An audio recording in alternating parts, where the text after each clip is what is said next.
All right, everyone. Always fun. And more than that, always an honor and a privilege to be here at the Voice of College Football with all of you. Appreciate you stopping by. You do this and put this on your calendar each and every Tuesday. So lock it in. This is not a one-time thing. We've done this now for, as you can see on the banner there, 3 consecutive weeks, SEC Live. The SEC Live show right here at the Voice of College Football. We will grind down on the SEC. Maybe a little bit slow right now. Might be a little bit slow. Always things to talk about, though. Rankings, schedule, player breakdowns, all of that. We've got 3 excellent guests coming up to talk Auburn, to talk Arkansas, and to talk LSU over the next hour, hour and a half, something in that range. We also have the phone line that's in the chat, so please give me a call. We'll talk SEC football. We have a number of things to get to as well. So it's really not slow. It doesn't slow down here at the Voice of College Football. That's for darn sure. I actually have an issue trying to get in all the content before the season starts. I have all sorts of ratings and rankings and breakdowns and other angles on the sport that I make it to opening day and think, man, I didn't get to this. I didn't get to that. There's so much out there to cover and to discuss. All right. Appreciate you being here. You might be watching on the main channel. You might be watching on the SEC channel. If you're watching on the main channel, please give us a subscription over on the SEC channel. Need to build that to 1,000 subs by opening day, or preferably way before then. So not going to take too much lifting. We're only about 300 away. So please subscribe over on the SEC channel. It will be well worth your while. Appreciate everyone being here. Comments and questions are welcome. So drop the comments and questions in the chat. In the meantime, let's get to today's schedule. We're going to get to some SEC notes that are delivered to me every day. So I appreciate that from various sources and see what that's all about on this fine Tuesday. But for the rest of the day at the Voice of College Football, again, Auburn, Arkansas, LSU talk here and everything that you bring along on the phone lines and your comments and questions there. Super chats are available there in the comment section. 5:30 Eastern, of course, we get together with Corey Brada from the Hawkeye of the Storm talking Iowa Live. There, then we've got a special edition Miami Hurricanes live at 6:30 Eastern. Justin Adams has the Nebraska Live show at 7 Eastern time over on the Cornhusker channel. And then we've got the Biggest 12 with Clint Foster at 7:30 on the Big 12 channel. Please subscribe there. Michigan Live, 8 p.m. Eastern. John, TJ, and Ferris get the job done on the Michigan channel. All right. Wanted to get to some news and notes around the SEC and college football, so it's a little bit of both. Anything that involves the SEC. But as I'm reading here, Snoop Dogg, who will sponsor this year's Arizona Bowl, recently announced the game will become the first to provide name, image, and likeness deals to competing players. I know we had that discussion, and I suggested that, day 3 of NIL? And I'm sure people did it way before that with the anticipation of NIL coming. Maybe somebody did, but I certainly did about day 2 or 3, that July of 3 years ago now? So about 3 years ago, said, hey, we want to keep players in bowl games, NIL. Could that model be the new norm for all bowl games? That's a decision that's up to each individual bowl game, as stated here by an executive that I don't know who that is. Nick Carparelli, executive director of bowl season. I did not know there was an executive director of bowl season. That's something else we need. Somebody who organizes all the bowls. So college football needs to be supervised. There needs to be oversight over the entire sport for the good of the sport, not the good of each conference. Talked about that many times. So many discussions that we've had about that. I'll certainly explain that at another date if you have yet to catch my viewpoints there. Bowl season, the same thing. Individual bowls, just plucking teams, has not worked. And it worked at one point much better than it does now. But considering, again, attention that needs to be drawn to bowl season, especially now with a 12-team playoff, to get intriguing matchups, there need to be somebody who oversees the entire bowl structure and season to say, you know what? No, this matchup, we've seen it 2 years in a row, Kentucky, Iowa, break those two teams up. It would be so interesting to see Mark Stoops go up against X and to see Iowa play. Yes, this should have been done a long time ago. And I don't even know, based on his title, if that's what he's going to be doing. I don't believe so. I think it's still just a matter of each bowl going in order, making its selections. Last season, bowl games were riddled with players dropping out, either to prepare for the NFL draft or enter the transfer portal to find a new school. And again, this is what's going to keep players on the field. Money. There you go. Money. And for as much as we don't like to hear that, many of us, that would keep us on the field as well. That's what makes us get up in the morning, go to a job. This year's bowl game schedule was recently released. It looks different than years past because of the expanded college football playoff. So I took off on this as well. Check out the videos in the video section here on the main channel. 3 first-round playoff games, December 21st, that run into the NFL. 2 of them. That's the third Saturday of the month. Therefore, bowl season's been backed up, or to be more accurate, depending on your terminology, it's been moved up, not backed up, moved up to December 14th. That's a Saturday. It would normally have started December 21st, but now we've got, I believe, 5 bowl games on December 14th surrounding the Army-Navy game. Don't like that.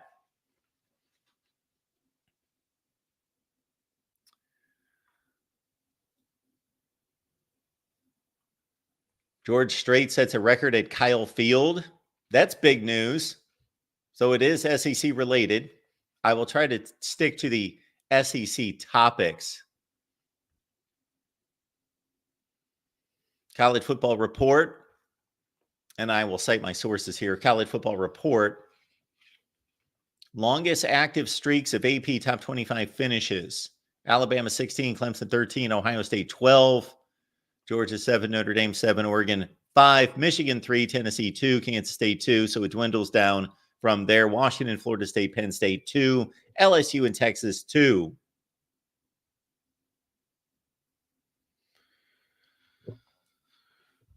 Lindy's has been released. Their top 25 includes Georgia at 1, Texas 3, Ole Miss 5, Bama 7, Mizzou 9, LSU's at 13, Tennessee's at 15.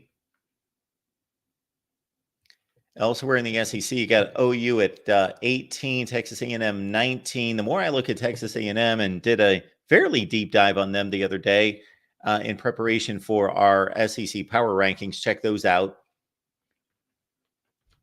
I'm not quite as sold on Texas A&M as I was going into the offseason. I love Mike Elko. He's going to do a good job there. I have little doubt that Mike Elko is going to succeed to some degree at Texas A&M. And then also from the SEC, nobody else in the top 25.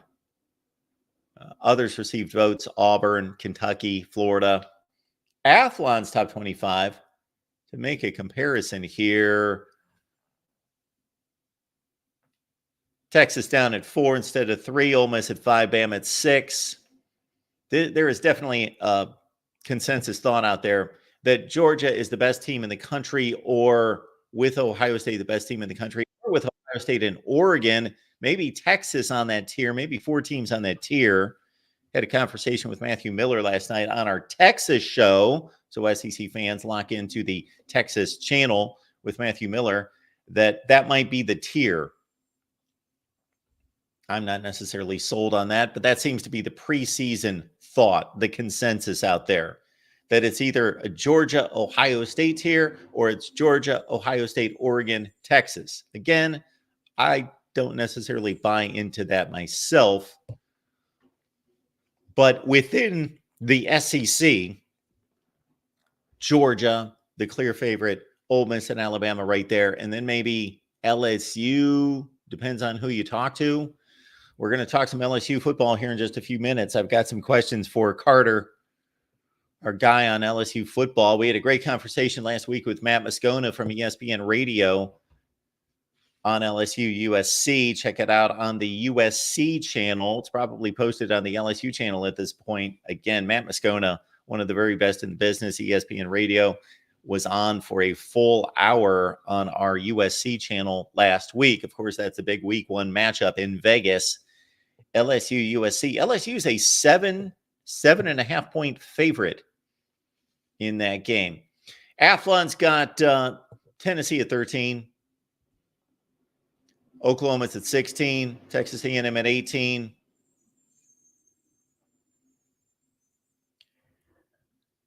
I don't see anyone more than the big disparity between Lindy's and Athlon. Penn State 11, Penn State 8. Otherwise, and we do have our guy Carter coming in. I hope he's not been waiting for too long because I didn't see him. Carter, thanks for being here, man. What's up? Good to see you, Mark. Glad to chat some SEC football, man. If you don't know, folks, it's our guy Carter. Power Hour LSU, Power Hour SEC. Get there today. Just get into the habit. Start it today. Great stuff. Film breakdown, the whole deal. Yeah, for sure, man. Good to see you, Mark. Good to see you, Carter. LSU, in terms of, let me hit you with this first and foremost, because we had this discussion on our USC show the other day. I have my thoughts about why Vegas is looking at it this way, but why is LSU a full touchdown favorite in this game? Yeah, it's a little shocking, that numbers crept up. I think it was floating around like 5.5, 6, and now it's up to 7. It's pretty remarkable considering LSU defensively still has a lot of questions. But Mark, when you look at a lot of like returning production statistics, it is crazy to think that LSU returns a lot of their snaps from last year when they lose Brian Thomas Jr., Malik Neighbors, and Jaden Daniels are 3 best players on the team last year, but they return their entire offensive line outside of center, and Kyron Lacy is still a pretty good number 1 option and probably a top 10 NFL draft prospect at wide receiver next year. So LSU offensively still should be pretty good. The big question obviously is defensively, going up against Miller Moss, who looked really good in his only start last year versus Louisville. So let's stay with the offense, because I'm going to make a similar comment about a unit defensively. I would have been hard-pressed anytime ever since Nick Saban took over, and LSU has just been flooded with keeping local talent and been fine from a talent perspective for the last 20-plus years, to really look at the running back room and say, it's lacking. Is Caleb Jackson possibly a guy that will be in the Jeremy Hill, Leonard Fournette, Clyde Edwards-Helaire line of, okay, that's a go-to guy. That's a premier back. Yeah, so most of LSU's running back success have come from tanks, guys that are, in that 215 range and up, and Caleb Jackson fits that mold. I mean, he is an abso-freaking-lute unit. Obviously, they are hoping he takes that next step, and look, if he becomes a more complete back, that you can trust him in pass protection, you could trust him catching the football out of the backfield, you can trust him to hit the hole that you want him to, then yeah, he will probably be the best running back on this team, and maybe the best running back since Clyde Edwards-Helaire, one of the names that you just mentioned. And then, of course, you have Josh Williams, who's been reliable. You got the news that John Emery makes the return back to LSU. Mark, these are 2 guys that were on the 2019 LSU National Championship team, and they're coming back for year 6s. And then you have Caden Durham, who I think has a little bit better shot to be one of the best offensive players on this team. There are a few true freshman offensive players, Mark, that I've ever been higher on than Caden Durham, the top 100 running back coming in from Duncanville. So the running back room, it should be fine. It's not the most loaded room going into last year, Mark, they had 8 scholarship running backs, which is an obscene amount, and now they have 4, which is on the lower end. So we'll see what happens with this room next year. Carter's here, folks. Power Hour LSU, Power Hour SEC, Power Hour NFL. You got them all right here on YouTube, and it's great stuff. Another conflicting topic out there in regards to talent evaluation and personnel evaluation would be my thought process coming into the offseason. The offensive line that we saw line up that first game against Florida State 2 times ago has matured into one of the best units in the country. Then I've heard a few other people say, whoa, whoa, whoa, whoa. There's been some transition. And of course, because of the future first round pick, that his weight in that evaluation is overplayed, and maybe the offensive line isn't quite as good as many people think. No, this is the best offensive line I've ever seen at LSU. I mean, this is a very, very, very good group. And obviously, we'll see what DJ Chester does next year at center. That's the big, question mark. But this group is very good. Now, I will also tell you, there is going to be a massive transition going from protecting Jaden Daniels, one of the most explosive offensive weapons we've ever seen at the quarterback position, to now protecting pretty much a pure pocket passer and Garrett Nussmeier, who has limited mobility as a runner. So, one thing along with the running backs is the running game actually handing the football off to the running back, because Jaden Daniels, especially towards the end of the year, was the running game. And their most consistent running back, Logan Diggs, transfers to Ole Miss. So that's going to be very fascinating with a new offensive coordinator, Joe Sloan, who, of course, was the quarterback coach for the Mike Denbrock offense last year. So they're hoping that continuity helps out, and we'll see if LSU can still be a very good offense next year. This Vegas matchup's fascinating for so many reasons, but the quarterback situation and the transition that they're both undertaking seem to mirror each other. They're going from Superman to a guy that they can probably get a better handle on. Okay, ball arrives from the snap. He's going to make his reads. He's going to deliver the ball on time, and that's the plan. Yeah, and look, they definitely need some other receivers to step up outside of Kyron Lacey, and that'll probably happen from the Liberty transfer, CJ Daniels. They also have a transfer from Mississippi State, Xavier Thomas, and LSU is really high on Chris Hilton, who was a higher rated wide receiver coming into LSU than Brian Thomas and Malik Neighbors, and he has some superior speed. So if he could be the vertical threat, this offense can be pretty good. So take what I said about running backs and that room not being quite the standard and multiply it about 10 or 50 times to the secondary. But they've got experience there. But is it just going to be a bad secondary with experience, or are these guys developing, and some of those incoming transfers that they've tried to bring in going to complement the other guys and make it more of an LSU secondary?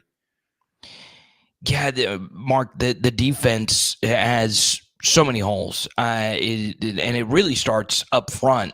And the thing that concerns me, Mark, is the LSU secondary has a lot of returning production from last year. And, we talked about that with the offensive line. Well, the difference is the offensive line for LSU was really good, and a lot of the returning secondary wasn't really that good. So obviously with some new coaches, they hope to extract more out of this group that was mostly 4- and 5-star recruits. Sage Ryan is back. He was very up and down last year. Major Burns was back. He was very up and down last year. And, you're going to be going up against Zachariah Branch. You're going to be going up against Deuce Robinson. You're going to be going up against a really explosive USC offense. So we'll see if they can stop the explosive plays. Are they going to let Harold Perkins play? They're going to cut him loose, just let him run after the football?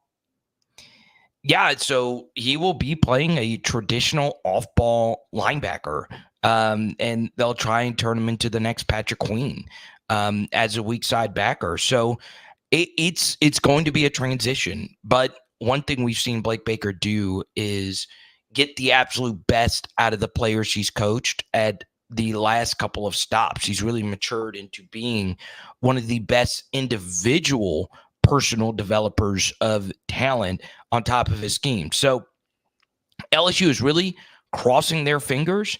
Some people view Harold Perkins as a pure edge pass rusher player. Some people think the softball linebacker transition needs to be smooth. They tried it last year, Mark, and they quit it after the first game versus Florida State. So we'll see what they could do with Perk next year. 2025, of course, is on everyone's mind in regards to the recruiting game. June's a huge month, official visits, camps, and everything else. And even beyond that with 2026, how is the LSU recruiting game at this point?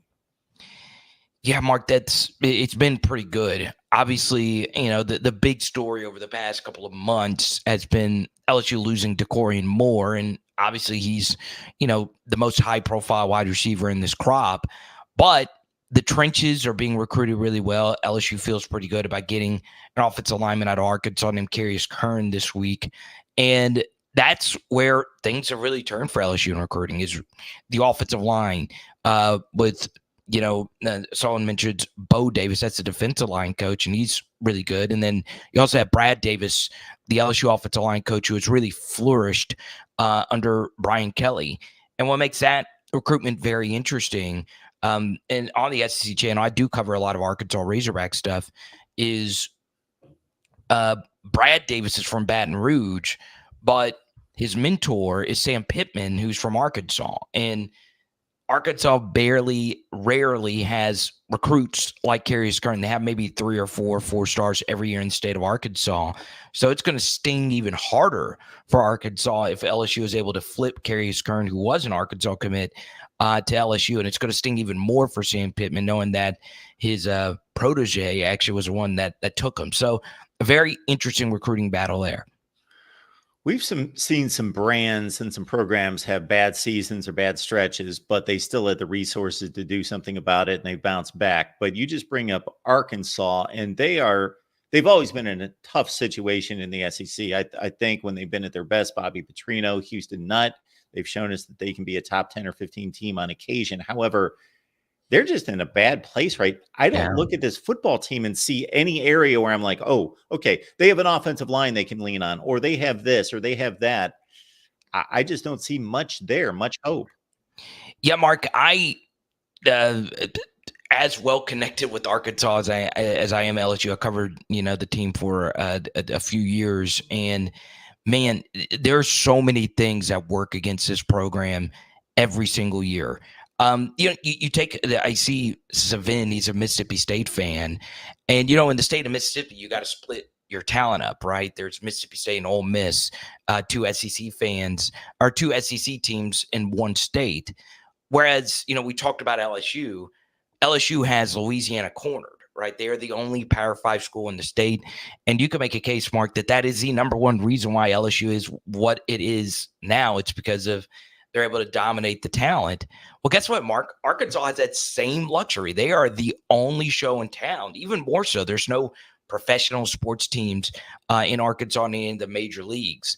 It's just in football, they don't produce really good football players. Basketball, man, they had 2 guys in the NBA Finals yesterday. So Arkansas basketball-wise, they produce a lot of really, really high-end players. But for some reason, I played high school football in Arkansas. The players that are even ranked in the 4-star region, a lot of those guys don't turn out to really do anything. So that has always been the biggest thing that holds them back. And look, I don't think Sam Pittman is the best coach, but I think he's done really good things at Arkansas. I think Bobby Petrino is going to scheme some things open with Taylor Green coming in from Boise State.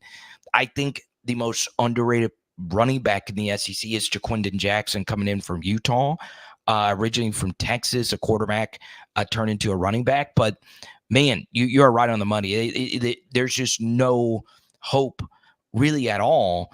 And one very underrated thing, Mark, that works against them is they have probably the weirdest home schedule every year in the SEC, because they have to play a game every year in Little Rock, and Little Rock is not really their home. It's Fayetteville, and it's not as good of a stadium. And then every year, Mark, they got to play a game in Dallas.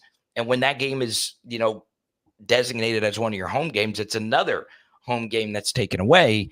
And Mark, when you travel, it really hurts your team, right? Coaches are ritualistic. They want the teams to be as close to their facilities and all that as possible. And that really works against them. Last year they played 4 consecutive games on the road, and that was one of those Dallas games. And this year they have a few things set up in the same way where they got to go back to back. I think they have to play Texas A&M in Dallas, and the week before they have to go to Auburn.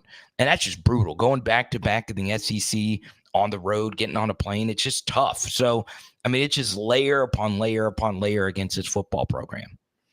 Carter, the power, LSU, SEC, NFL, all 3 get there. The only decision you got to make is where you go first. So we appreciate Carter. Thanks for stopping by, man. All right, buddy. We'll talk soon. Cheers. And we hate to put our next guest in a bad situation right out of the gate. I don't know if you heard the end of the conversation there, Ty, but I just brought up Arkansas. We were talking to Carter about LSU. That's why we had him on the show. I just brought up Arkansas. Well, he made the mention of Arkansas. He said, I've kept my eye on Arkansas. I look at a lot of Arkansas. And I said, what's going on with Arkansas? They seem to be, I was reviewing them quite a bit the last couple of days because I was doing my SEC power rankings. And you're faithful there, Ty. I don't know if they want to see my SEC power rankings, but this, of course, our buddy Ty Hudson, Tusk Talk with Ty. You will see all the pertinent information on the screen here in just a second to track Ty's work, but Ty's our guy. Appreciate you being here, man. But it doesn't look good on paper. You mean from like a scheduling standpoint or just overall? Team. I'm not, maybe all of it, but I haven't even looked at the schedule. I'm sure I have at some point, but I'm just talking about the team, like looking at certain teams, just about any team in the country and saying, okay, well, here are the pluses, here are the minuses, looking for the pluses on this team. Well, have you heard that Bobby Petrino's back in town? I guess He can scheme. Gonna scheme it up. So we did I did a collaboration with another podcast by the name of Don't Read the Comments podcast. Shout out to Tim Neal and my boy Travis Ford. And we did a schedule breakdown, right? Not a deep dive. Well, Tim and I were both, I think Tim ended up at either 4-8 or 5-7. I ended up at 5-7. I said all off season I wasn't going to do one. I wasn't going to do a prediction until maybe after fall camp. And then I got to thinking about it. Well, you know what? It's talking season. I'm the only person who's held out, on doing this, as far as I know. And I kind of just jotted down like the pros, the pluses and minuses. And there's that is ultimately how you come to the 5-7 conclusion, at least for me anyways. There's I guess it's more, and you and I have discussed this. I feel like every year I've been coming on the show now for a minute, and it seems like every year I say kind of the same thing. I go based on how many questions versus how many answers do we have going into a given season, and there are just so many questions with this team. The offensive line is basically, it's all new for the most part. It's all new. I mean, you've got a lot of transfers and yeah, Carmona. They got it at San Jose State. His PFF numbers are off the chart. I know his recruiting was big. I know that there were a lot of teams that wanted him, a lot of other P4 schools or whatever. I only consider the SEC and the ACC really power conferences anymore. But sorry to the ACC folks and to the Big 12 people. But he had a lot of offers, and they picked up Nichols from Tennessee, who's going to play center more than likely. There's so many questions there. Their PFF numbers are not off the charts. When you do a deep dive on some of their numbers, the sacks given up, the hurries given up. Oh my gosh, like there's just question marks there. And then you talk about, again, Petrino. While I respect what he did at A&M, he actually improved them by something like 11 points per game a year ago, which put them in the category of one of the most improved offenses just from a points per game standpoint. I think A&M's offense ended up third most improved from the year before. And now you got Taylon Green out of Boise State. When you do a deep dive on his analytics and his numbers and where he's completing his throws and his completion percentage versus a clean pocket and scrambling outside the pocket, they're not good. Doesn't mean he won't excel in Petrino's offense, but so many questions. The depth at defensive line, the depth at linebacker, what's going on really at the nickel spot and safety. It's just, there's so many questions, and it's really hard for me to see this team going bowling. I shouldn't say it's hard, because 5 wins is close, but it's the more you just kind of read page by page what everyone else is saying, what you see at spring camp, and just what we know based off of what they have coming in, it's just a bit of a challenge to get them to bowl eligibility. Doesn't mean it's impossible though. And Ty, that's what was going through my mind when you told me 5-7. I thought, I can envision, Ty, I might be wrong, but I was envisioning you immediately as soon as you said 5-7, when you were going through that exercise, trying to stretch and find the 6th win, try to get them to bowl eligibility. Could they get that extra win? They're going to have to do something. They're going to have to get an upset somewhere. I mean, you kind of look at what's happening at A&M. They've got a new guy, new coach, new system. Maybe you can sneak a win in Arlington, but we've not had a whole lot of success down in Arlington unless Petrino was the head coach. You get some games in Fayetteville. I mean, I couldn't see. Here's the thing: how many times out of 10 games do you see Arkansas beating Auburn on the road? I would give them maybe 3 times out of 10, maybe a 30% chance. Same thing could probably be said of Tennessee and Fayetteville. I know it could be. Tennessee's going to, I think, be really good. LSU's in Fayetteville. Maybe you could sneak out one of these in Fayetteville, but then you've got Ole Miss, Texas are both going to be in Fayetteville. You're on the road in Columbia. We know how poorly Arkansas's played against Missouri, period. Even in years where you felt like Arkansas was the better team, they still can't beat Mizzou. Mizzou takes this game to a whole different level compared to the Arkansas side of things. And I think that's what's always kind of given them the extra leg up in those matchups. Last year, they were just purely that good of a football team. They dominated Arkansas. I don't know. I can't find it unless maybe, again, you could sneak up on A&M down in Arlington. Maybe you can get Mississippi State. There's some change happening there, but there's just, there are question mark matchups, right? Like, I don't know whether to buy into the Auburn hype or not, with Hugh Freeze. I know a lot of people are pretty big on them. Maybe, I don't know. Elko at A&M, anytime you got a 1 or first year guy, we'll see. I don't know. It's just, it's a challenge. Again, not impossible. And I did catch some hate in my own Discord of all places. In my own Tuss Talk Discord, I caught a little bit of hatred from some folks telling me that Arkansas I should put them at least bowl eligibility. And I don't know, maybe I'll get there, but it's going to take me seeing the product on the field before I can make that prediction. Ty, I appreciate you being here. Let me hit you with this. This is coming from Athlon via an SEC assistant coach, anonymous, opposing coach from the SEC. So here's this particular coach's take. This is the hot seat job for the SEC heading into the season. Sam Pittman is such a well-respected guy across the industry. You really feel for him having a guy like new offensive coordinator Bobby Petrino, who the fans and boosters probably think should be the head coach, coming in underneath him. That's the SEC right there. If Petrino can get quarterback Taylon Green ready, they might have a shot at 500 this year, but they have a shaky situation with their offensive line, losses in the spring. Is 500 enough to keep Sam? The defensive line is their best unit probably, but they just don't have the overall defensive talent right now to compete in this league. I don't see any. I think all that's pretty accurate. I mean, especially the part about Petrino. I can tell you right now, if you asked the average Arkansas fan who they would rather as a head coach right now, Bobby Petrino or Sam Pittman, I know where the answer would go. I know because I read my comments, and I read Twitter, and I'm on Facebook, and I talk to people. I'm in, I don't know how many group chats and people in my DMs. Like, I'll tell you right now, at least to me, and it certainly seems like Petrino's the guy that they want to be the guy.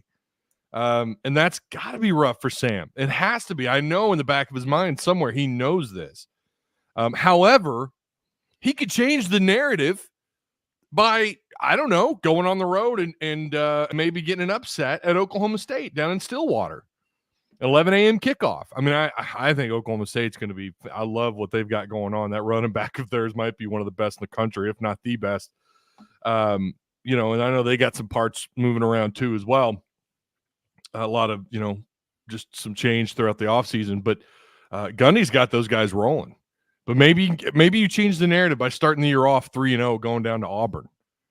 And playing a really tough game against Auburn, then you go down to Arlington and you get a win. All of a sudden, the narrative changes. No, we're actually happy with Sam being the guy and Bobby calling the offense and Travis Williams on defense. And I'm telling you, Mark, I love this defensive staff. I really do. I think they have out-recruited some of their areas, considering the circumstances, right? I mean, no, they're not putting together an all SEC roster on the defensive side of the ball, but the NIL just apparently isn't there, I guess. I don't really know what's going on, but it's difficult to recruit to any down program. But what's his name said, your first interview there, it's difficult when your own backyard doesn't produce enough talent, and Arkansas is certainly in that category. And you could say the same thing for offense as well. But I think that part, I read that. I read that, or actually, no, someone, I think they read it over the air on the radio maybe, but I heard it somewhere and I remember just shaking my head like, yeah, I don't know where the lie is. I can't detect the fiction there. Our guy Matthew was asking, what record saves Sam Pittman's job? Oh, that's the $1 million question, because I don't know. I don't know that 6-6, just getting bowl eligible. I guess the question is, should that be what saves his job? When you consider, I mean, we thought, Mark, I think a lot of Hog fans thought he was fired before the end of the season last year. No one was really sure that he would survive the season. I mean, I know someone's going to come along. Captain Hindsight's going to come along. Oh, I knew all along. And I knew they were going to get Bobby Petrino. But I don't think anybody had any clue what was going to happen at the end of last season, especially after that Mississippi State game. So I don't know that. So that's got to put some pressure on him this year. And again, if you start off rough, you lose on the road to Oklahoma State. Let's say you're going into Auburn 2-1. Maybe you struggled against UAPB and UAB, University of Alabama, Birmingham. You go down to Auburn and you just get slaughtered. You go to College Station and you lose to Elko year one at A&M. You come home. I mean, this is a realistic scenario. Okay, I'm not saying it's going to happen, but we saw a little bit of this last year, despite some early season success. Well, I shouldn't say success. Early season close losses, but we also saw them completely fall apart last year as well. So imagine coming home and you got Tennessee at home in Fayetteville, which is either going to be a 2:30 or 7 p.m. kickoff, and you get just destroyed. And then the same thing happens again against LSU, or even maybe it's a close game and you still lose it. I don't know how you survive when you go over these outcomes of all these possibilities that could happen. I don't know how you survive the season if you start off that way and you lose to LSU, and then you lose to maybe you find a way to beat Mississippi State. Maybe that could help him out. And then you've got Ole Miss coming to town, who might realistically be a top 2 team in this conference, which is crazy to say out loud, but it's absolutely probably the case. And you've got them coming to town for an early kickoff on November 2nd. I don't know, man. It is a daunting task. I don't know the number. I would guess 7 regular season wins, because I don't know how 6, just getting bowl eligibility shouldn't be the standard here. Although, you look at the last decade or more, 12 years, getting bowl eligibility is now celebrated. That's a win now for people. Going 500, Mark. And we wonder why Arkansas is in the state that it's in.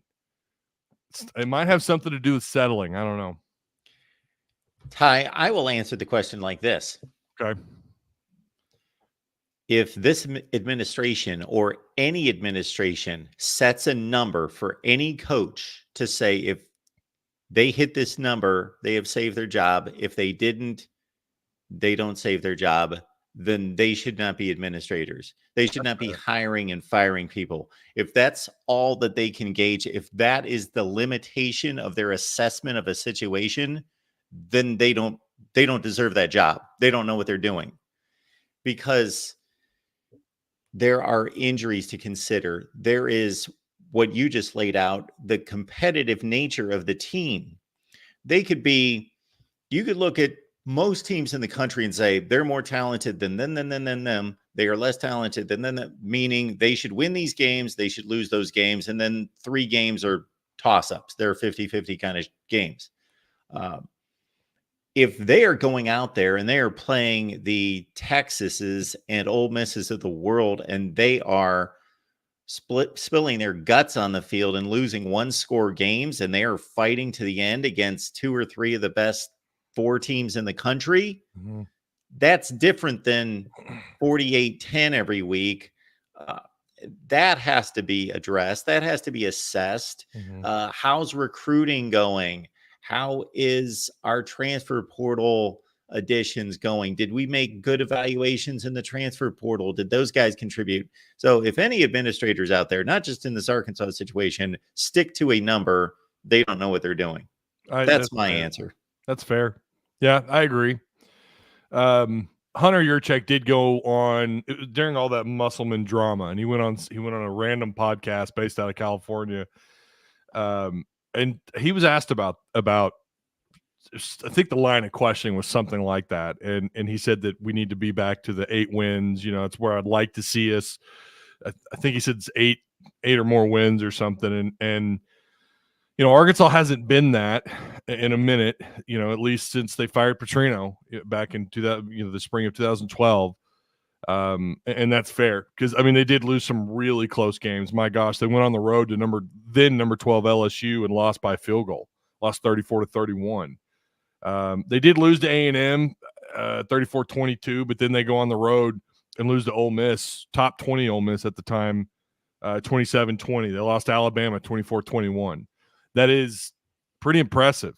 And then the Mississippi State game, I think, is what really just drove Arkansas fans over the edge, losing 7-3. Mississippi State was also struggling, and losing that game, he just had no business losing. And then we see what Arkansas is capable of, even though they have a new offensive coordinator at this point. They had a interim offensive coordinator, 39-36 on the road, even though Florida's bad. Arkansas's never won down in Gainesville. They won that game 39-36 in overtime. But then the turnaround, like you mentioned, and get slaughtered doing Auburn. Later on in the year, you get slaughtered at home against Missouri 48-14. Again, to be fair, Missouri was really good last year, and I think they're going to be really good this year. Eventually, I know the pressure, it's going to be on, and maybe Hunter, I don't know if I doubt Hunter has, he's circled a number. I doubt that's going to be the case. Like you said, it's kind of all of the above. It's everything. What is the overall health of the football program? And to be real with you, it's not great. It's not great anywhere. And I think that's really what matters when you put it all together. They didn't exactly crush it in the transfer portal. High school recruiting is he could have back-to-back. He's going to finish bottom 3 again in the SEC more than likely, unless they, again, change the narrative on the field in 2024. But the whole package right now it's not a good product. The football program, Mark, I can tell you right now, when baseball season ended, which it did prematurely in the regionals and in the Fayetteville regionals, Arkansas gets knocked out. Fans are livid. And I can tell you that what we were talking about, people are more excited for EA's college football 2-5 to drop in July than they are the actual regular season. There's just not anything in Fayetteville or in Arkansas where you feel like any kind of excitement for football, other than the fact that football's back, right? Which we all have. Just that, we love the game so much, even when Arkansas or whoever you root for is down, especially down here in the South, it's a big deal. Football's back. But there's just not. We're more excited about Cal, and to be fair, that's understandable. Cal's a Hall of Fame coach. What the basketball program is doing is incredible, but and that sucks for Sam because again, he's now going to be he's already kind of written off by the fans, I think, for the most part. So he has to change the narrative. At the end of the day, we can, and that is the $1 million question. What is the win total?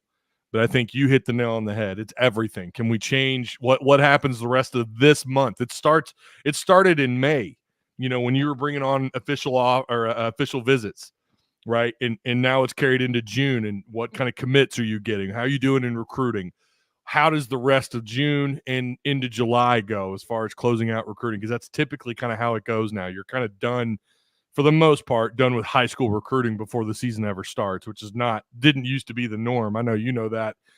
You still had a chunk of scholarships left. That's not the case. Now you got to reserve some spots for the transfer portal. But yeah, a lot of questions, a lot of if, ands, or buts.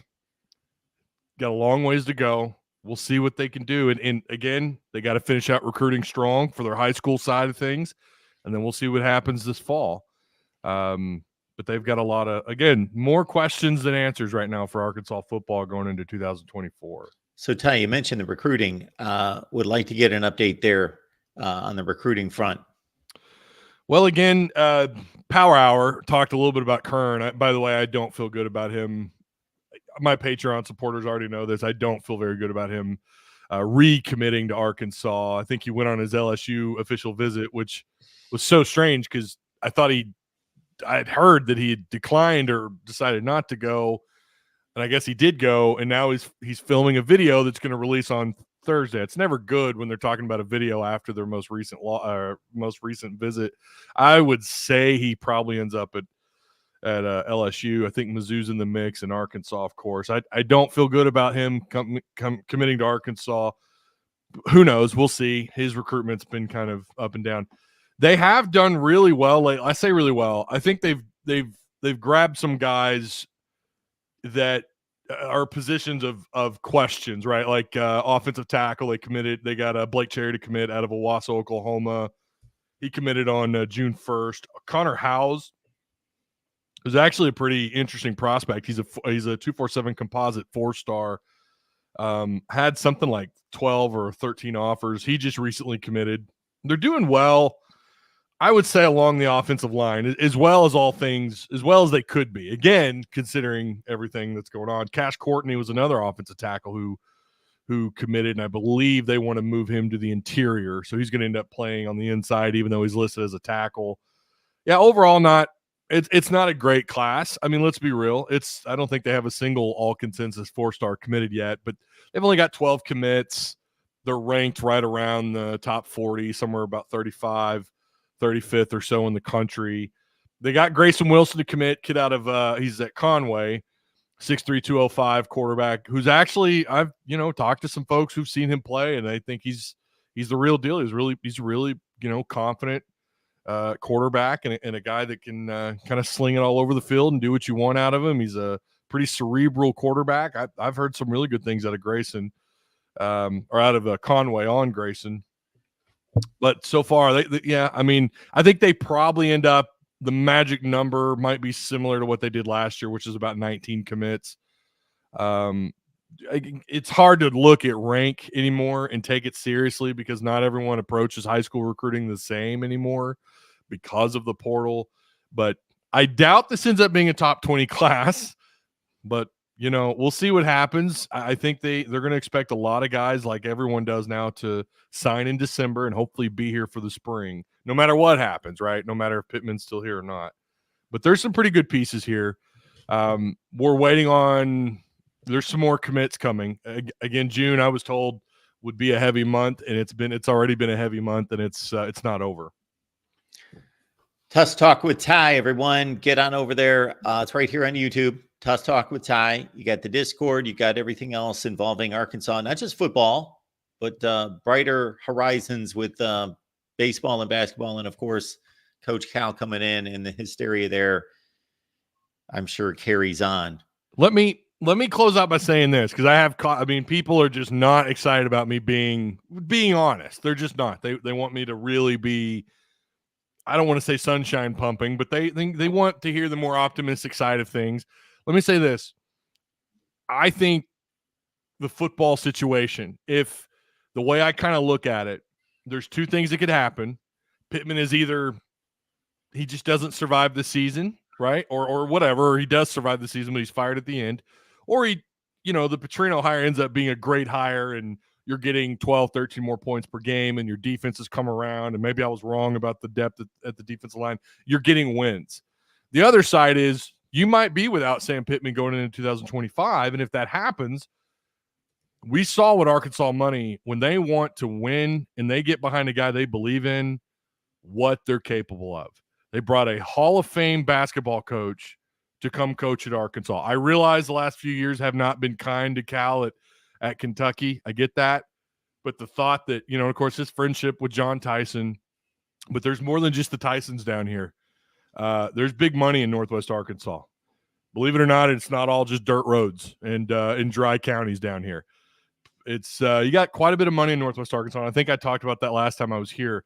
Maybe the same thing can happen for football, assuming, again, if Pittman doesn't work out. And again, the other side is maybe it does work out and all this other stuff happens and it's great and we have a better season than I think. And I do think down the road, maybe they can, because I do like Taylon Green's athleticism. I love that running back out of Utah. That kid is fun to watch. He can run the ball. They got Braylon Russell, 4-star out of Central Arkansas running back. I mean, they've got some pieces that are exciting. It's just a matter of it all coming together, all the change you see up front on the offensive line. Like, I got to see it to believe it. There is some potential here. There is. However, I still have a hard time seeing them getting again, I keep saying hard time. It's not a hard time seeing bowl eligibility. I just think it's going to be a little bit more of an upwards. It's going to be as challenging as last year. It's a very difficult schedule. Anytime you're in this league, that's going to always be the case in the SEC. Ty Hudson, Talk with Ty, right here on YouTube, everyone. Ty, appreciate you stopping by, man. Thanks for having me on, Mark. Our buddy Adam's been patiently waiting. We go to our guests, though, first, of course. And so we got Kyle Loomis joining us from E2C Network. Kyle, what's going on today? Not too much. Just trying to get through the summer so we can start having some legitimate college football talk to mull about around the water cooler. Well, hopefully we will not be having illegitimate college football talk for the next few minutes here. Let's talk some recruiting. Let's start there, because people are so super excited to see Cam Coleman this year on the field. And of course, that wide receiver class was outstanding and will need to be to supplement, of course, the passing game and see something. So how does this year's haul at this point compare? Is Auburn off to a good start? Well, Hugh Freeze, when he was brought in, one of the things that he used to sell himself, obviously to the decision makers, but to the Auburn people, was his ability to recruit from the past. And that has carried over in very good measure here at Auburn so far. I think what he was able to pull together in a very short time in that initial class, kind of, if you want to call it a half class, when he got here at the end of the Brian Harsin era, his first full one last year was pretty good as well. But we're talking about the 2025 class already being in the top 10, and some would argue really making a case to be in the top 5 at this point. Now, if you go to different rankings sites, you're going to find them anywhere from like 6th, 7th, 8th, somewhere in that vicinity. A top 10 class this early in the 2025 class. So I would say that recruiting is going very, very well on paper. Obviously, we always talk about the stars they come in with don't matter as much as the stars that they leave with. But on paper, Hugh Freeze is doing exactly what we thought he would do, what he sold himself on as a coach, what he brings to the table, what he would do for Auburn. The cupboard was not bare at Auburn, but it is being filled up very, very strongly by Hugh Freeze in only his second full year of having a full recruiting cycle to work through and work his magic. So we're pretty pleased right now with what's going on. Are there any particular targets out there that will make this an extremely successful class if they lean the Auburn way and finally make that decision, as opposed to, there's always that collection of players that are near the top at their positions that have your particular team, Auburn in this case, in that group of 4 or 5 that you're holding out for. So who would be those guys? I've got to say the word that every Auburn fan right now was thinking as you were asking that question. And his name is Julian Lewis, or Juju as his nickname. He's a current Southern Cal commit. He just got done with a visit to Auburn. It was a very big recruiting weekend for Auburn. Very successful, I think, getting the commitment of Eric Winters, the defensive back that has been long thought he would commit to Auburn, finally did. But when you talk about who's out there, who are Auburn fans focused on, it's quarterback, USC commit, Julian Lewis. I get asked within 5 minutes anytime I go live, is Juju going to commit? Obviously, the answer is I don't know. Obviously, if you take him off face value and what he's saying after his visits, when he's asked questions, when he's doing an interview, it all sounds promising, right? But he's still committed to Southern Cal. Obviously, you would hope that this weekend was maybe that final push that he needed to make that decision to flip. The question also is out there, do you need another quarterback? Because you just brought in Walker White in this last class. And does he need to bring that extra piece into the quarterback room right now? I would say if you always have the opportunity to bring in a talent, it seems like Juju is, you definitely take that opportunity and bring him in to create competition, because competition makes everybody better. But if you want to talk about names that people are focused on right now in the Auburn space, Julian Lewis is the only one that you will hear people asking about, wondering about, lamenting about. Will he commit? Only time will tell. Kyle Loomis, E2C Network. So the unique situation there on Kyle's YouTube channel is that it is Auburn through and through. Everything concerning Auburn athletics, the community, the vibe, the environment, the history, the tradition, the brand, everything involving Auburn. Take the deep dive. Head on over there to E2C Network. Kyle, when it comes to the passing game, we won't pile on too much. We're turning over a new leaf, looking at 2024. Well, let's take the positive end of this offensive situation. Jarquez Hunter is back. The offensive line was a good run blocking line. I can't really comment to the pass protection, even though I watched the games. I don't recall what the situation was there, but just highlighting that if you can run the ball in the SEC, then that is a great foundational piece. And there are a lot of publications across the nation that see Auburn taking a substantial climb to 8 or 9 wins. Mm-hmm. Yeah, I don't think it's out of the realm of possibility for Auburn to be at 9 wins. I'm kind of sitting somewhere in the 8-4 record range right now. It's not an official prediction from me, but that's kind of what it feels like. In fact, that's the operating standard I usually come in with every year as a bare minimum for Auburn. As a program, historically, they should be capable at minimum of 8-4. Obviously, of late, that's not gone that way. Those are long discussions that we've already discussed thousands of times here on your show before, why that is. But 9 wins isn't out of the realm of possibility. Now, that's a difficult task, and some of that is going to be dictated by what you just discussed here. What is the offense going to look like? What is the passing game going to look like? Auburn's got some great running backs. Jarquez Hunter, I think if he is on a more prolific offensive team, is one of the best running backs in the conference. And I think he is one of the best running backs in the conference, but he would be considered by most because he'd be getting the attention he deserves. The running attack has suffered because of the passing attack or lack thereof. And that wasn't all that exciting last year. Some of that's on the quarterback situation, but a lot of that's, as you and I have discussed, not trying to pile on too much, by a lot of other factors. Wide receivers dropping the balls that literally hit them in the hands, and an offensive line that, when it comes to pass blocking, sometimes looks like we're at a bullfight and a matador saying "Ole," running for the life. And I've continued to give you props on my show every time I get for opening my eyes to Peyton Thorne's mobility. And boy, did he have to show it a lot last year. There was one game he basically single-handedly won it by using his legs.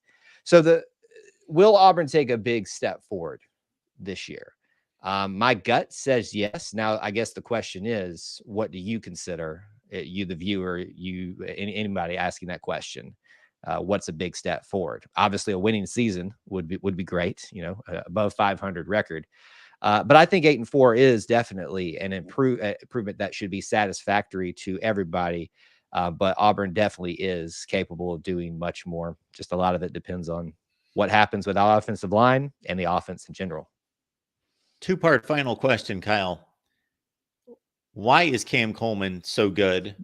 Or maybe a better description of the question would not be why, but what are his attributes that just make people just gush over this guy? And number two, in addition to Cam Coleman, who do you expect as a newcomer, whether that's a true freshman or a transfer portal addition, to be that list of guys that should make an impact? I think what people gush over is obviously the talk around him coming out of high school. It's hard not to ignore when you get 5 stars and 5-star plus ratings from some sites. You look at his measurables, he's 6'3", approximately 180 pounds. When he's out there on the field, he looks every bit of it. I think that in and of itself, we haven't had a just dominant, very sizably measurable wide receiver in a while. We've had some guys with size, but they've not risen to the occasion for whatever reason that might be. This guy has had an opportunity to be out there at A-Day, and it is a spring game, I grant you. But as I continue to try to wave the banner of caution, just to not overhype these kids until we give them a chance to get their feet wet, he doesn't help me in waving that banner. He continues to show that he just knows how to high point a ball, how to track it. If it's underthrown, he can come back and get it. If it's overthrown, he can go out and get it. You'll find a highlight from the A-Day game, actually a couple of them with him. One where he had to make a diving catch. I believe the ball was thrown by backup Hank Brown, if I'm not mistaken. But you could argue if it was overthrown or just placed perfectly because it's Cam Coleman. I think that's what it is what you've got is a situation where Auburn fans don't feel comfortable about hardly any of their quarterbacks holistically. But when you've got a guy like Cam Coleman who can go make plays, even on maybe overthrown, underthrown balls, that's really exciting to Auburn fans. So he continues to build his legend. Most people expect him to start. I would say that's a fair assessment based on what we've seen right now, given the fact that nobody else has really taken that. When you want to look at maybe freshmen also to keep an eye on, you obviously look at the rest of that wide receiver class. Perry Thompson just got here. A lot of people have asked me lately, is he going to start? It's not that I don't think he's not capable of starting. I just wonder, he's got a little bit of less time than, say, a Cam Coleman does, than a Bryce Kane, also a wide receiver in that class that's been here as part of A-Day. Same thing would go for Malcolm Simmons having less time just getting here as well. But Perry Thompson's one definitely to watch in this class that I think would be very exciting for Auburn fans. A lot of questions about defensive line and who's going to contribute the most there. Morris Williams might be one of those to keep an eye on, just to see if he's able to crack any playing time across the defensive front. But I have a sneaking suspicion that defensive front is going to be a little bit more formidable than people think it will be. And not a lot of big names there outside of Keldrick Falk, who will be in year 2. But if I'm looking for somewhere to watch in terms of freshmen, I'm looking at the wide receiver group. I'm looking probably at the defensive front to see if any of those new names can break out and make a name for themselves this year. Kyle Loomis, E2C Network. Track everything Auburn right there with Kyle and everyone there at the E2C Network. Kyle, appreciate you stopping by as always. Thanks for having me in War Eagle. All right. We've got our guy Adam on the line. He has had the patience of Job, so we appreciate Adam hanging out with us. Adam, what's going on? Hey, Mark, how are you doing today? I'm doing just fine. How are you? I'm doing great, thanks. Thanks for having me on. I just had a couple of quick points. The first one is about Alabama. So in 2022, when Bryce Young got hurt, Jalen Milroe came in against South Carolina, did an okay job. Then he played against Texas A&M, fumbled twice, and threw 2 interceptions. Then in 2023, he didn't play well against Texas. He didn't play well in the first half of the Ole Miss and Tennessee games. Didn't play particularly well against Auburn except for the 4th and 31. Didn't play great against Georgia. And against Michigan, he was completely lost. Now, I've said I think Ty Simpson should start. but there seems to be a contingent of Alabama fans that are so intent on having Milroe start, almost like it's become a politicized issue, despite his failure to read defenses, go through his progressions, and get the ball to wide open receivers, which if you look at the second half of the Michigan game, he missed many of them. So I'm just wondering first, what are your thoughts about why people are so dedicated to Milroe despite his obvious flaws, which I think will ultimately hinder Alabama's chances of winning a title or even going to the playoffs? Well, I think for anyone who is an observer of human nature and what goes on social media, both here and the zillion other locales, knows that most people form their opinion from other people's opinions. They don't think necessarily for themselves. So they don't watch, evaluate, and then make their own opinion. It's one of the big reasons why I don't listen to anybody else, because I'd like to form my own opinion.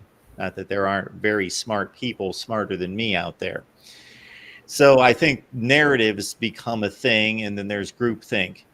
And so Jalen Milroe was so bad, so rough around the edges early that, shoot, I came on here after the Texas game, was talking people off a cliff that said, Alabama's losing 5 games. They're horrible. He's horrible. I was like, calm down.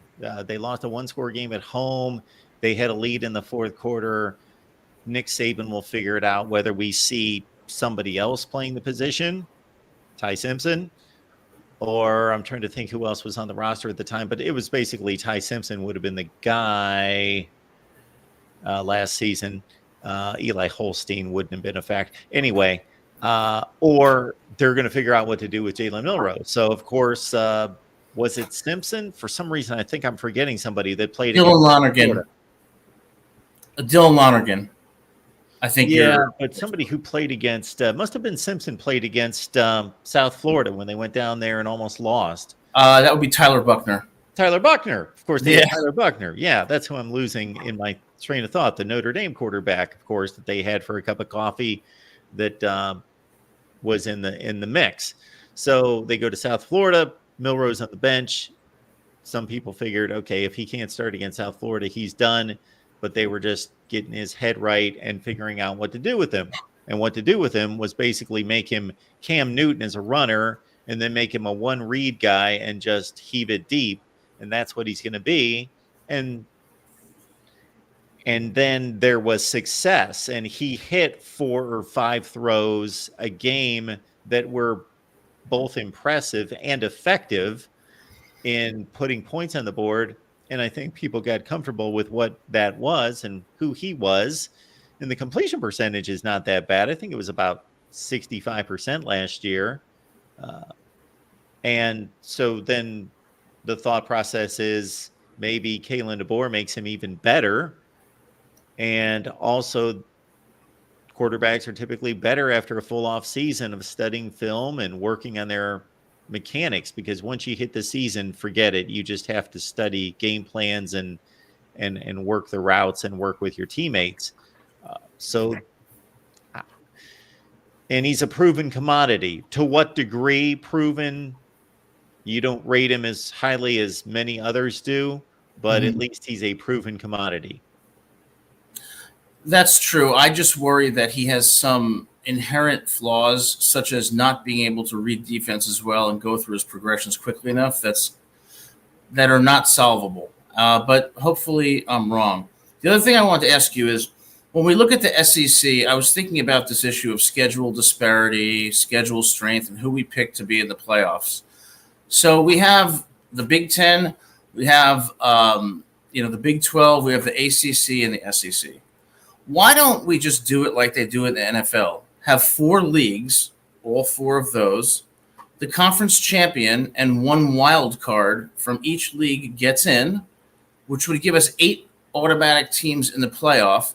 And their schedules would entail them playing each other throughout the season, not these out-of-conference cupcakes. So we would have schedule parity within the leagues. And then you'd have 4 spots left over for at-large bids. Why isn't that a better solution than what we have now? So what is the wild card component here? Do they have to come from those conferences, or Yes. So it would be ACC, Big 12, Big 10, and SEC. So the first two teams in each conference would get a bid to the playoffs. So that would be the top 8. And then you'd have 4 at-large bids that the committee could select. And the benefit of that is that if you schedule all of the ACC, Big 12, Big 10, and, playing each other primarily, you're going to reduce schedule disparity. And then you're going to have, a reasonable playoff instead of just randomly selecting 12 teams, having 5 from the SEC or 4 from the Big 10. That's how the NFL does it. Why isn't that a better option than what we have now? Well, I'm not saying it's not a better option. And I was just clarifying that point on the wild cards, because if the wild cards are distributed evenly, just automatically, regardless of the results of these games, then that's obviously an issue. That if 2 leagues, as is anticipated, prove themselves to be much better than the other 2, then to draw the playoff teams evenly across those 4 conferences would not be fair, in my opinion. So you're saying that the 8 would be set, and then the 4 could come all from the SEC, or 2 from the Big 10, 2 from the SEC, wherever. That's they correct. prove to be the best. Okay. Yeah. Well, the reason none of this occurs is because there's no organization at the top to make it happen. That's why. Okay. Well, given the problems in college football, it just seems like a simpler solution. Because if we're going to say, okay, we don't want Ohio State to have 8 home games and USC to have a schedule where they're going on the road across the country 3 times a year, well, then just have all the ACC teams play each other. Have all the SEC teams play each other, okay? Have all the Big 10 and Big 12 teams play each other. You take the top 2 from each. Then, if you think that some teams are better in a conference that's better, you have 4 slots to choose that. So it balances both and simplifies it. Because now we have constant disagreement about who should be in the playoff, which I think won't change regardless of the fact that we have 12 teams, because there's no way to measure it. And so I think that solution would simplify it and also give us an opportunity to have schedule parity while also giving room to choose 4 teams that we think are either from a better conference or just better teams. And so one other point of clarification, take any team in the country and just lay out what would their schedule be? Their schedule would be they're only playing intra-conference games, maybe 1 out-of-conference game, but it would shorten the season, and it would ensure that every team in every conference is playing an even schedule. So Michigan will play 11 Big 10 games and 1 out-of-conference game against whoever that could be. Sure. I'd prefer only in-conference games, but I don't think that's realistic. So, well, it's not going to be very exciting to the fan if they never see these teams play during the regular season. But they will in the playoffs. That's what's so great about like NFL and Major League Baseball. You get to finally see the Giants play the Patriots in 2011. You get to see the Yankees play the Dodgers. And you also have some fairness. The top 2 teams from each conference go. And if there really is a better conference, we'll see that in the playoffs. And we'll have 4 teams. Yeah. If you're a Purdue fan, you will never see them play anybody besides a Big 10 team. And that doesn't bother me because I don't think Purdue is a very good football program. But if they're the second best in the Big 10, they will go. And if they're so good, they may get an at-large bid. So trying to balance both. So it's already been determined by the powers that be that the SEC and Big 10 portion of this is worth 58% of the revenue, and the ACC and the Big 12 only 32%. So they've already deemed the popularity, if not the on-field dominance, to be very heavily in that direction. So I hear everything you're saying. I don't think it's a bad plan.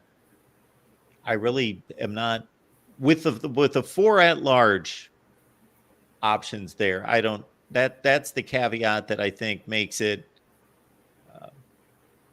reasonable, makes it fair. anytime there's an organization such as this or a structure that needs to be built, I typically lean with making a component of it fair in the sense that we give equal distribution because we're all in this together.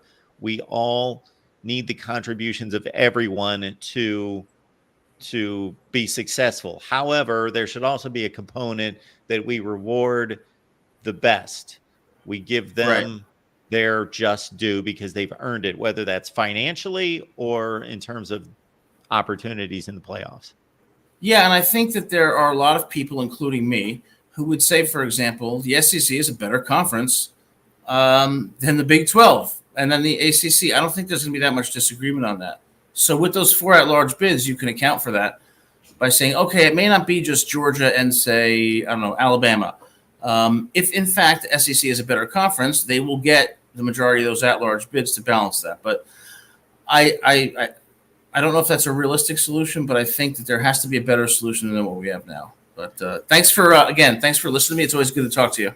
Adam, thanks for being here. Appreciate Absolutely. You got it. So I would say one thing to Adam's plan there.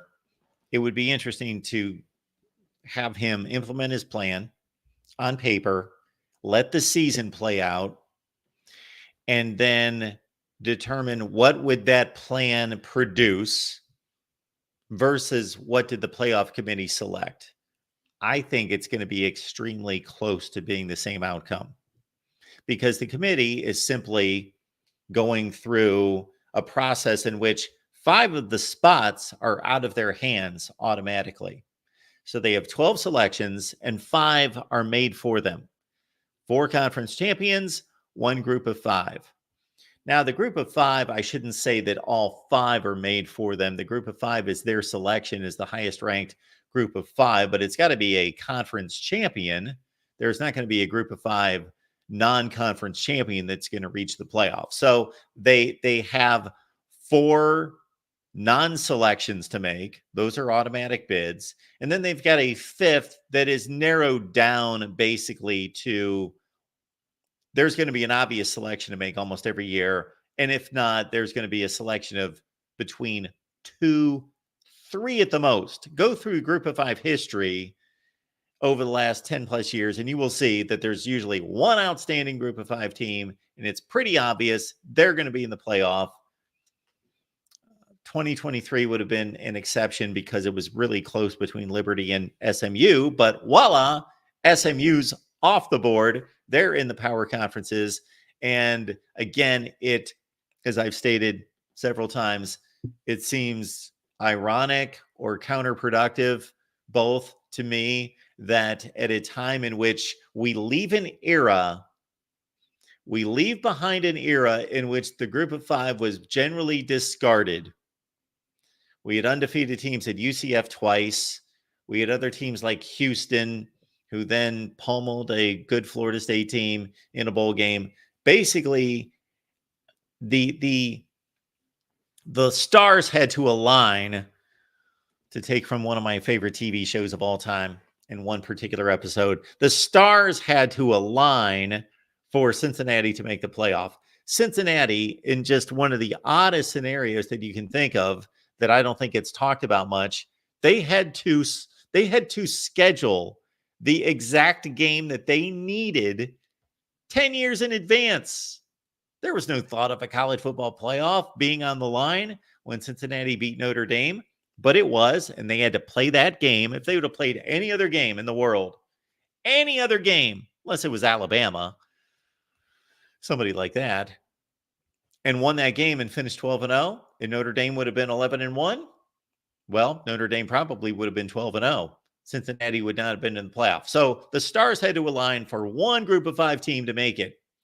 Now we lessen the group of 5 considerably. We take the best programs from the group of 5, the very best, aside from Boise State.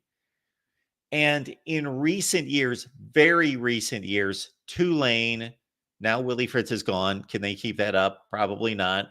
Memphis. But basically, it has been dominated, the group of 5, by Cincinnati, UCF, Houston, BYU, a quasi group of 5, and now SMU And so we take the group of 5 teams, the best, away from the group of 5, and now we give them an automatic selection. This is typical of college football. They do things, as some would like to say, bass-ackwards. It's probably the first time I've used that term in my life, but it applied right there. So I would love to see Adams' model at work versus the committee. I think the outcome is going to be extremely close, but at least his would provide a better framework and an understanding. Regardless of your perspective, some people like the chaos, some people like the uncertainty. That's a better word for it, because it's in the committee's hands. We are giving all power to 13 people. It's a dumb way to operate a sport, but we are giving all power to a 13-person committee, and who knows what goes on behind closed doors. They either have all the power or they're being told what to do. Okay, you select whoever you want, but make sure that they're in. Alabama's in. So regardless of who has the power, you're giving people the power versus... So leading into conference championship weekend, we have these great discussions, and the question that is presented to me, and I'm sure a zillion other people like me, but I can only account for what we talk about here, that's presented to me conference championship weekend, if not the week before that, is, Mark, what's going to happen if this happens? If they win and they win and they win and they lose, what's going to happen? Okay, now if they win and they win, but they also win, then what are they going to select? And my response is always, I don't know. You're asking me to predict what other people are going to select. Now, I'll give you a track record. I'll give you a track record guess, and it's 90-some% of the time right, because it's pretty reasonable and logical what the deduction is going to be. But that's completely different than the final weekend of the NFL regular season. Our conversation here is trying to predict what other people are going to select and trying to second guess them or think for them. In the NFL, if we had an NFL channel here, our final conversation would be, in that closing weekend, would be about matchups, because we would know. The formula tells us if San Francisco wins and Philadelphia loses and Green Bay wins, then Green Bay gets the last. It's all mathematical. It's all based on a series of tiebreakers. It all can be deduced. We have a number of sites, including NFL.com, just tell us this: if they win, this is what happens. If they win and they lose, this is what happens. And there is no squabbling about it. There's no second guessing. There's no nothing. Is that fun? I think both versions are interesting in their own way. And maybe you are one that enjoys both, because you get a little bit of both. You get the certainty of the NFL equation, and you get the uncertainty of the college football, and you like that. If you're an old-time baseball fan, and I have to admit, I don't even know what they do in Major League Baseball now. I was having this conversation just casually watching a Sunday night game with my buddy the other night, and just funny, because I was all over Major League Baseball up until like 2018, knew exactly what was going on, could have told you today's pitching rotations, but now I have no idea what's going on. So I don't know what they've done with the DH and the pitcher hitting, but that's the old baseball argument. You had your DH advocates, you had your pitchers hit for themselves advocates, then you had your people in the middle. Like, I came to this conclusion, I like both. I want to see both. I turn on a National League game, I get to see the pitcher hit and look like a fool most of the time. I turn on a American League game, and at least back in my wheelhouse of the 70s and 80s and 90s, it was usually some aged veteran that you had some affinity for because you've been watching him for 20 years, but he can no longer field a position, or a Dave Kingman type who could never field, and they hit for themselves, and they were the DH and they hit for the pitcher, and you got to see both. There we go.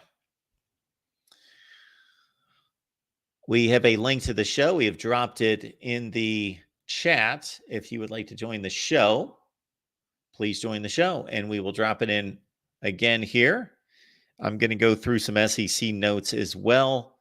And so the plan is, folks, that we've got this SEC live show each and every Tuesday for you, 11 a.m. Eastern time. And then once we hit SEC Media Days, whatever dates those are in mid to late July, we're going to go every day. Every day with the SEC, every day with the Big Ten starting in July. Sorry, ACC. Sorry, Big 12. There's only one of me. And we do cover those. We do cover those conferences. We've got a Miami channel, Florida State channel, Clemson channel, technically North Carolina and Virginia Tech channels. Please don't go there. There's nothing there. And then we certainly have a Big 12 channel as well. Adam, thank you. 5 Adam, thank you for that. I get some SEC notes that are delivered to me every day. And basically, it's a compilation of a ton of different outlets that compile all this information, all these reporters and stories. And so this is really good to get. I'm not showing you this on the screen because of, certain agreements. Anyway, so we've got from Andrew Bone reporting out of Alabama camp that Mississippi defensive lineman London Simmons has committed to Alabama. 6'2.5", 305, earned an offer from the Crimson Tide earlier this spring. He is fresh off an official visit to Bama. Then we've got Alabama transfer defensive back Tony Mitchell is signed with East Mississippi Junior College.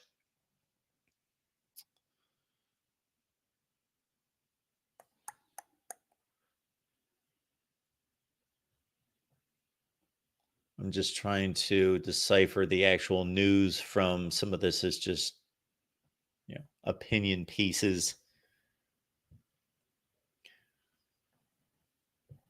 Why this is relevant right now. This is the furthest thing from what could actually happen this season, but from college football home, tabulating Florida's number of perfect seasons. Does anyone in the chat know how many perfect seasons there have been in Florida football history? The answer is 0. Steve Spurrier's national championship had 1 loss. Urban Meyer's 2 championships, 1 loss each. So they've never had a perfect season in Florida. I don't think that's a concern this year. 4-star cornerback Jalen Waters has committed to Florida for the 2026 class.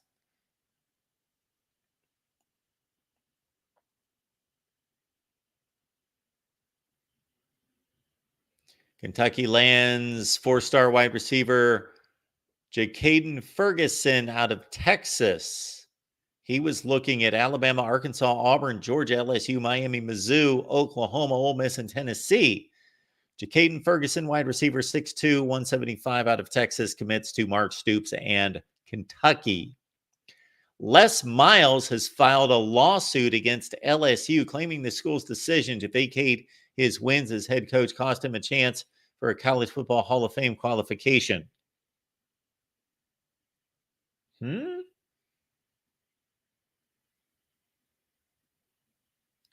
Really? Okay. All right. Okay. This is coming back to me because I posted a video about Les Miles' Hall of Fame qualifications. He is at 0.597%, 0.03 percentage points away. Les, in hindsight, I'm going to make an obvious statement, but you shouldn't have taken that Kansas job. He went like 2 wins and 50 losses. I'm just kidding, but it was something crazy. He went like 2-10, 2-10. He was like 4-20 there. Something awful like that. Shouldn't have taken that Kansas job. Now, this is what's all right. Got to get on my soapbox here about the Hall of Fame. The Hall of Fame is asinine, stupid, moronic in every such way. So we're talking about Les Miles here. Forget your opinion about Les Miles for a second concerning his Hall of Fame candidacy. Okay, because we could argue all day about it, because I could give you pros and cons about Les Miles' coaching career, both on the field and off the field. So we know what he accomplished. We also know that he was a bonehead both on the field and off the field. Okay, that aside, this is what's moronic about the Hall of Fame qualifications. Let's say we all agree that Les Miles is a Hall of Fame coach. Let's just make that assumption, okay? That we all agree that he wasn't a moron, a bonehead, and didn't do all those stupid things, both on the field and off the field. He was just exemplary in every way. Okay. And then he goes to Kansas. They've got a bad team, a bad program. He doesn't fix it. He finishes out his final 2 or 3 seasons as a college football coach, and that lowers his percentage. Is that what he's being judged on? That's like in baseball. Sometimes guys are not Hall of Fame players. They are not the caliber of a Hall of Fame player, but they just keep playing and playing and playing. I remember there was a time in which Ken Griffey Jr., as ridiculous as this sounds, when he was getting injured over and over and over and over and over every season with the Cincinnati Reds, that it was stated, and this is at a time when he had like 450 home runs, that he needed to get to 500 home runs to cement his Hall of Fame candidacy. But without 500 home runs, okay. So you're taking one of the greatest players of all time for about a 10-year stretch, and you're basically saying if he plays completely inferior baseball for season after season after season, just to compile numbers, makes him a Hall of Famer? I hope I don't have to further explain how stupid that reasoning is. So in this situation, let's say Nick Saban had his exact career, okay? But he didn't retire. Let's say after he won his last national championship in 2020, he went and he wanted to coach at Georgia Southern. His kids went to school there, his grandkids, and he loved it there. He just wanted to coach there. And they were horrible. But he just kept coaching and coaching. And he lived till he was 90 years old. And he went 1-11 every year. And this just dragged down his winning percentage each season. So he went from what's Nick Saban's all-time winning percentage? It's probably about, I'm guessing it's right around 80%. He's like what is he? Anyway, I'm not going to go through the numbers, but it's about 80%. But this just kept this 1-11 every year. He was there for 20 years. And it drops it to 59%. He's not a Hall of Fame coach. It's just so stupid. I don't even think I properly or effectively communicate what's going on in my brain about how stupid this rule is. So if you coach for 10 years in college football and you go 7-5 every year, okay, that's like 58%. You go 7-5 every year. A couple times you go 8-4 with a bowl win. That pushes you to 60%. You're a Hall of Fame coach. You have accomplished nothing. Maybe you've underachieved. Maybe you were at a school that's capable of much more than that, but you were kept around and to go 8-5 every year. Let's say that's it. With the bowl game added on, 8-5 gets you over 60%. It's like 62%. You go 8-5 for 10 years. You're a Hall of Famer. You've done absolutely nothing to contribute to the sport. Otherwise, you've accomplished nothing but going to Liberty Bowls and Music City Bowls every year. You're a Hall of Famer. On the other hand, Howard Schnellenberger saved the Miami football program. Saved the program. Were other people involved?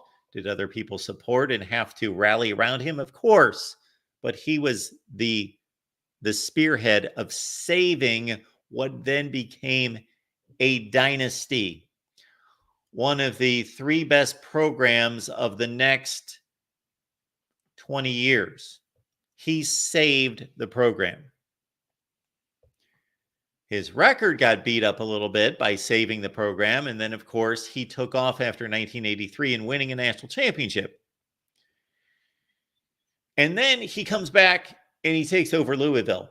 Louisville had 7 consecutive losing seasons. 7 straight losing seasons.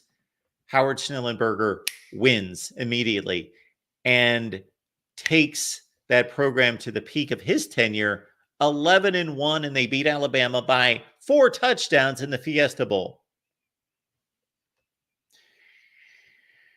He also started the program at FAU.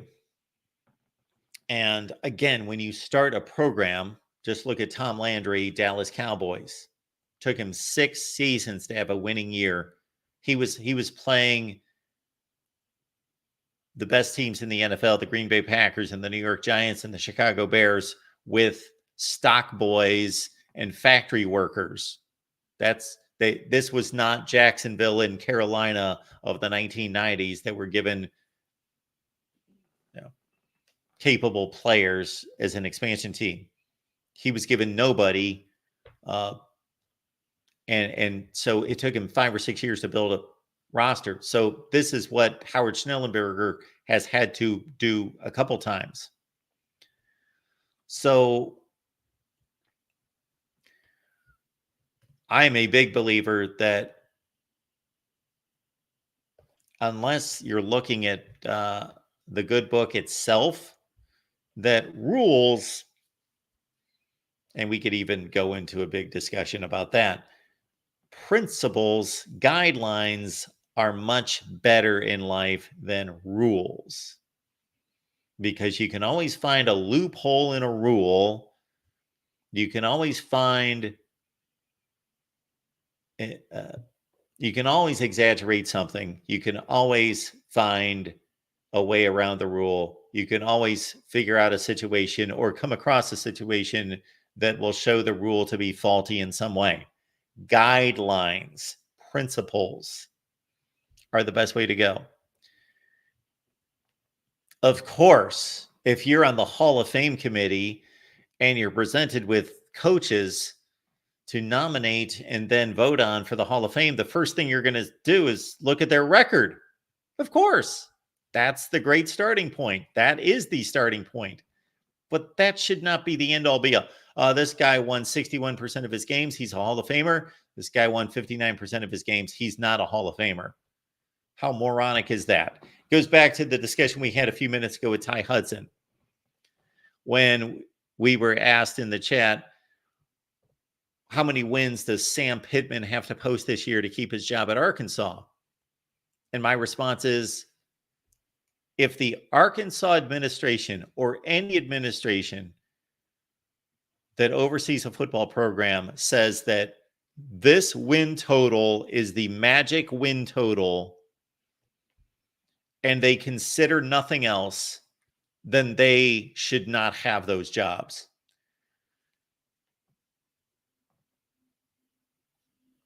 They're in the position of leadership. They should be able to evaluate leadership and qualifications and be able to assess a good job versus a poor job and meeting expectations or not meeting expectations. Yes, it starts with the record. That's the first thing you do. Okay, we're going to evaluate our football situation and our football coach at the end of the year. What's the first thing you look at? Oh, we went 8-5, or we went 4-8, or we went 12-1, or whatever the record was. That's where you start. Of course, that's the most important fact. But if, in this case, in this conversation, if the University of Arkansas administration is simply saying if Sam Pittman goes 7-5, he's keeping his job, and if he goes 6-6, he's losing his job, then they are out of their minds and they don't know what they're doing.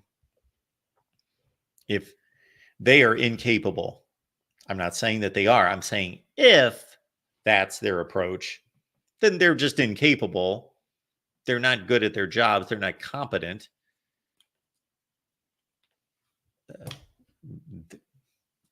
They're not even necessary. You would just give the assignment to a person to say, okay, if the win total's 7 at the end of the year, fire this guy. If it's 8, keep him, or wherever the dividing line is. No, you assess the situation. All right. We do appreciate you all being here at the Voice of College Football. We have come to the end of the line. No comments and questions here in the live chat, and no calls. So we appreciate you being here. 5:30 Eastern, Iowa show.